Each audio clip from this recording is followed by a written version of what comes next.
Hi everyone, welcome to NDV Educational YouTube channel. Today Python problem వచ్చి loops. ఈ problem తోటి మనకి loops concept problem అవుతుంది. And ఈ కాన్సెప్ట్ అనేది చాలా యూస్ఫుల్ పైథాన్ లో.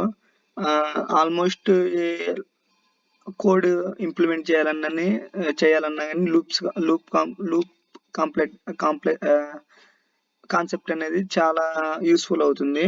సో మనం ప్రాబ్లం స్టేట్మెంట్ ట్రీట్ చేద్దాం. First the provided code step reads and integer n from standard input for all non negative integers i less than n print i square. ఇక్కడ మనం ఒక n అనే input ఇస్తే for all non negative integers i less than n, n కంటే తక్కువ ఉన్న numbers అన్ని ఏవైతే ఉన్నాయో వాటిలన్నీ స్క్వేర్ చేయమంటున్నారు.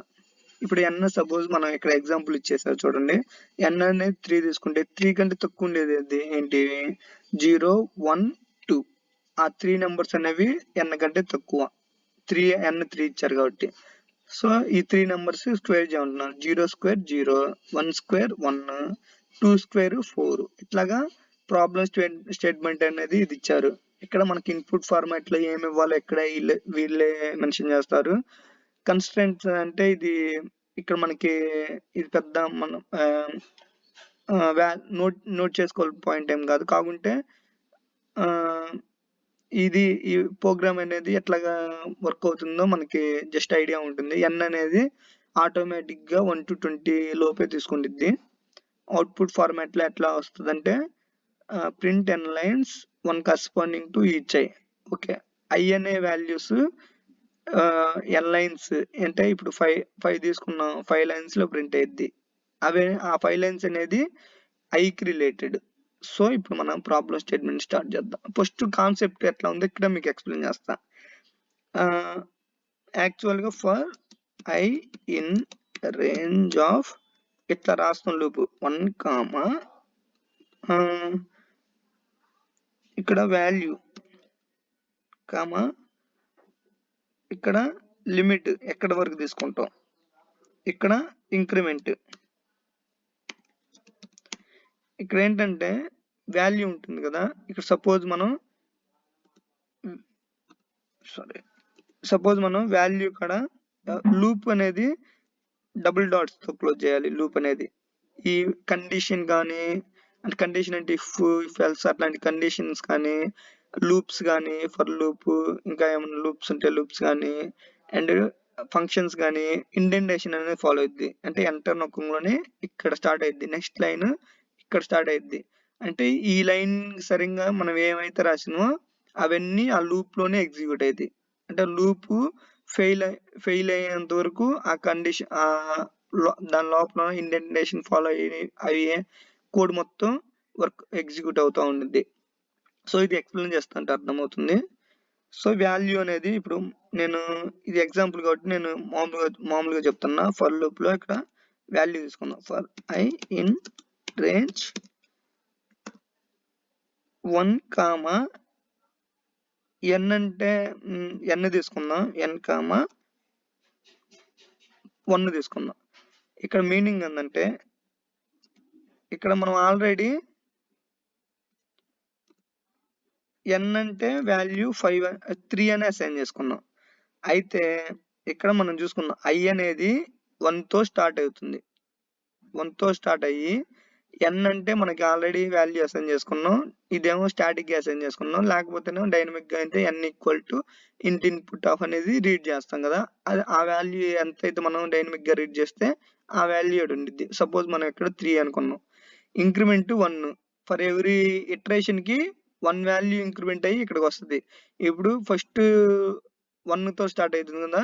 1 లెస్ దెన్ n అని చెక్ చేసుకుంటాం కండిషన్. Okay, true. సో లోపల ఉన్న కోడ్ ఎగ్జిక్యూట్ అయ్యిద్ది. మళ్ళీ ఈ కోడ్ అనేది కంప్లీట్ ఒక 2 లైన్స్ కోడ్ ఉంది అనుకో. ఆ 2 లైన్స్ కోడ్ పర్ఫామ్ అయిన తర్వాత మళ్ళీ పైకి వచ్చింది. ఇక్కడ రాగానే ఒక వాల్యూ ఇంక్రిమెంట్ అయ్యిద్ది. అప్పుడు 1 కాస్తే ఇక్కడ 2 అయ్యిద్ది. ఈ 2 అనేది n తో చెక్ చేసుకుంటుంది. 2 లెస్ దాన్ 3 కాదా? ఓకే, ట్రూ కాబట్టి కింద లైన్స్ చెక్ చేసుకుంటుంది, పర్ఫామ్ చేసిద్ది ఆపరేషన్స్ కోడ్. మళ్ళీ పైకి వచ్చింది. ఇక్కడ 2 ఉంది కదా, 2 కాస్త 3 అయింది. ఇప్పుడు 3 less than 3 so condition fail అయింది. కండిషన్ ఫెయిల్ అయితే దీంట్లో ఇండెంటేషన్ ఫాలో అయ్యి కోడ్ అనేది ఎగ్జిక్యూట్ అవ్వదు. ఇక్కడ తర్వాత ఈ ఇక్కడ కోడ్ ఉండేది కదా, సంథింగ్ ఏ బి అట్లాగా కోడ్ ఏదో ఒకటి ఉండేది కదా. దాని తర్వాత ఇక్కడ సి డి ఇట్లాగ ఏమైనా ఉన్నాయనుకో, ఇంకా ఇది అనేది ఇంకా టెర్మినేట్ లూప్ అనేది బ్రేక్ అవుతుంది. ఇంక ఇది బ్రేక్ అయ్యి అంటే ఈ ఫర్ లూప్ కంప్లీట్ అయిన తర్వాత ఈ కోడ్ ని పర్ఫామ్ చేసిద్ది ఇంకా ఆపరేషన్ దీని యొక్క సింటాక్స్ ప్రకారం. సో లూప్ అనేది ఇట్లా వర్క్ అయ్యిద్ది. మనం జనరల్ గా ఎక్కువ మన రిక్వైర్మెంట్ ప్రకారం లూప్ అనేది చేంజ్ చేసుకుంటూ ఉంటాం. జస్ట్ ఇప్పుడు ఇదే ఎన్ అని ఇచ్చేసామనుకో, డిఫాల్ట్ గా ఇది ఎట్లాగా తీసుకుంటుంది అంటే డిఫాల్ట్ గా ఎన్ వాల్యూ అనేది 0. ఇక్కడ స్టార్టింగ్ డిఫాల్ట్ గా 0, n, 1 అని తీసుకుంటుంది. డిఫాల్ట్ గా ఇవి తీసుకుంటుంది. ఇంక్రిమెంట్ వాల్యూ డిఫాల్ట్ గా 1 తీసుకుంటుంది. ఇక్కడ వాల్యూ ఇనిషియలైజేషన్ వాల్యూ డిఫాల్ట్ గా 0 తీసుకుంటుంది. ఇక్కడ మనం ప్రీవియస్ గా 1 అని ఇనిషియలైజ్ చేసినాం కదా. మనకి ఏమైనా రిక్వైర్మెంట్ కావాలనుకుంటే మనం మెన్షన్ చేసుకోవచ్చు, లేకపోతే డిఫాల్ట్ గా 0 తీసుకుంటుంది. సో మనం ఇట్లా జస్ట్ అని ఇస్తే ఇట్లా తీసుకునేది. సో లూప్ అనేది మనకి కావాల్సినట్టు రిక్వైర్మెంట్ ప్రకారం ఇవ్వచ్చు. ఇక్కడ నేను ఇంకా కోడ్ అనేది స్టార్ట్ చేస్తే ఎట్లా వర్క్ అవుతుందో మీకు ఇంకా క్లియర్ గా అర్థమవుతుంది. ఫస్ట్ మనకి ఏమన్నారు, ఇక్కడ ఇన్పుట్ అనేది తీసుకున్నారు. n ఈక్వల్ టు ఇంట్ ఇన్పుట్ అనేది తీసుకున్నాం. తర్వాత ఏమన్నారంటే ఇన్పుట్ అనేది నేను ఒక వాల్యూ తీసుకున్నా, దీనికన్నా తక్కువ ఉన్నాయి మొత్తం స్క్వేర్ అయ్యి ప్రింట్ అవ్వాలి. అది ఎట్లా జరుగుతుందంటే for i in range of n. Suppose నేను n 3 అనేది తీసుకున్నా. 3 అని తీసుకుంటే i అనేది స్టార్టింగ్ 0 తో స్టార్ట్ అయింది, ఏమి ఇవ్వలేదు కాబట్టి 1, 2 అట్లా ఇవ్వలేదు కాబట్టి 0, n అంటే ఇక్కడ 3 కాబట్టి ఇక్కడ మనకు పాసిబుల్ అయ్యే ఇటరేషన్స్ ఏమైనా ఉంటే 0, 1, 2 ఈ 3 అనేది మనకు పాసిబుల్ అవుతుంది ఇటరేషన్స్. ఎందుకంటే i అనేది 0 తో స్టార్ట్ అయింది, ఇక్కడ n 3 ఉంది కాబట్టి మనం 3 కంటే ఒక వాల్యూ తక్కువ తీసుకోవాలి. ఎందుకంటే 3 <3 అంటే కండిషన్ ఫెయిల్ అవుతుంది. సో ఇంతవరకు ఈ 3 పాసిబుల్ కండిషన్స్. ఇప్పుడు సపోజ్ n వాల్యూ 4 అనుకో, మనకి ఇంకొక పాసిబుల్ ఇటరేషన్ ఉంది 3 అనేది. ఇప్పుడు n వాల్యూ 5 అనుకో, ఇంకో పాసిబిలిటీ ఇటరేషన్ ఉంది 4 అనేది. ఇట్లాగా మనకి n వాల్యూ బట్టి మనకి ఇటరేషన్స్ ఎన్ని వర్క్ అవుతాయో ఇట్లా రాసుకుంటాం. తర్వాత ఇవి ఈ పక్కన ఇట్లాగే ఉంచుతాం. ఇక్కడ తర్వాత ఇండెంటేషన్ ఇది ఇచ్చిన కాబట్టి ఇట్లా సరిగ్గా చూపించటలా. ఇక్కడ ఇండెంటేషన్ ఇక్కడ స్టార్ట్ అవుతుంది. అయితే మనం ఏం ప్రింట్ చేయాలి, ప్రింట్ i **2. *** అంటే ఇక్కడ మీనింగ్ ఏమొస్తుంది అంటే స్క్వేర్ అని అర్థం, i స్క్వేర్ అని అర్థం.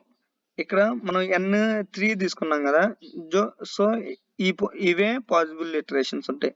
ఫస్ట్ i 0 స్క్వేర్ 0 ప్రింట్ అవుతుంది, పైకి వెళ్తాం. i కాస్త 1 అవుతుంది, 1 స్క్వేర్ 1 ప్రింట్ అవుతుంది, పైకి వెళ్తాం. తర్వాత పాసిబుల్ ఇటరేషన్ 2, తర్వాత కిందకి వస్తే 2 స్క్వేర్ 4 ప్రింట్ అవుతుంది. ఈ విధంగా లూప్ అనేది మనకి వర్కౌట్ ఉంది.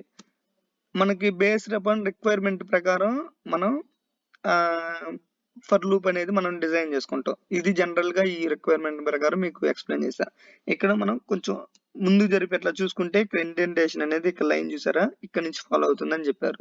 సో నేను అక్కడ ఉంచేసా. ఇక్కడ కోడ్ రన్ చేస్తే కోడ్ అనేది ఎగ్జిక్యూట్ అయింది.